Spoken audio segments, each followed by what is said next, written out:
Apa kerajaan JRS lakukan sepanjang 5 tahun mentadbir Kerajaan Negeri Sabah?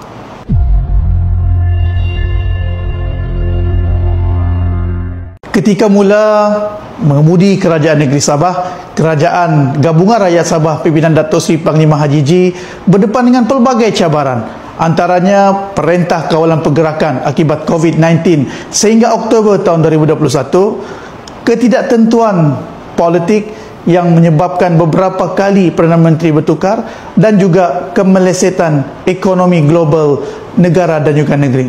Sungguh pun begitu, Kerajaan JRS pimpinan Datuk Seri Panglima Haji G telah berjaya merekodkan pelbagai pencapaian yang signifikan untuk manfaat rakyat Sabah.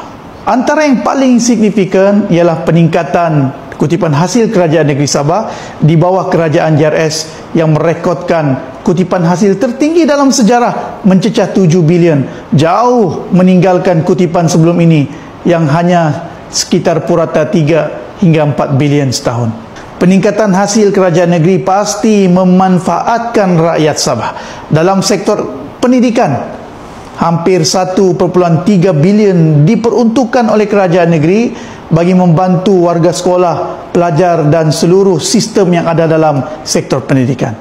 Ada 14 inisiatif baru diperkenalkan, antaranya yang paling baru, subsidi untuk pelajar-pelajar Sabah yang berada di Semenanjung, Sarawak dan Labuan untuk balik ke Sabah diberikan buat pertama kalinya sebanyak RM600 seorang. Begitu juga dengan pelajar-pelajar Sabah yang belajar dalam negeri. Buat pertama kali juga Kerajaan Negeri pimpinan Datuk Seri Haji G telah memperkenalkan inisiatif melalui Sentosa subsidi RM300 seorang kepada pelajar-pelajar Sabah yang belajar dalam negeri. Ada banyak lagi, sebut saja inisiatif Baik, Budi, Bakti, Aksa, Semesta dan pelbagai lagi inisiatif. Ini merupakan manfaat yang diperolehi oleh rakyat, khususnya orang-orang muda, disebabkan oleh peningkatan hasil Kerajaan Negeri Sabah. Dalam soal kebajikan sosial rakyat, Kerajaan Gabungan Rakyat Sabah telah melaksanakan pelbagai inisiatif.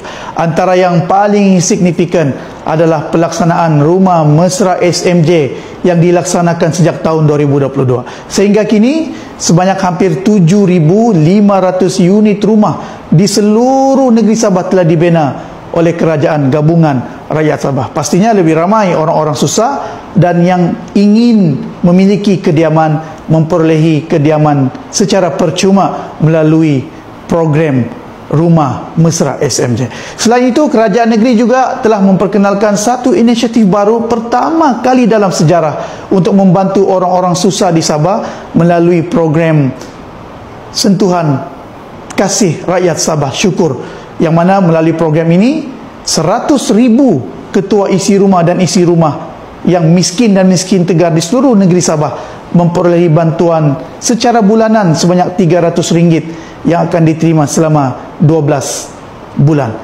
Dalam soal infra rakyat, khususnya isu berkait dengan air, elektrik dan jalan raya, Kerajaan Gabungan Rakyat Sabah telah melaksanakan pelbagai projek infra, inisiatif baru untuk pastikan isu 3 serangkai ini dapat diselesaikan segera oleh Kerajaan Gabungan Rakyat Sabah.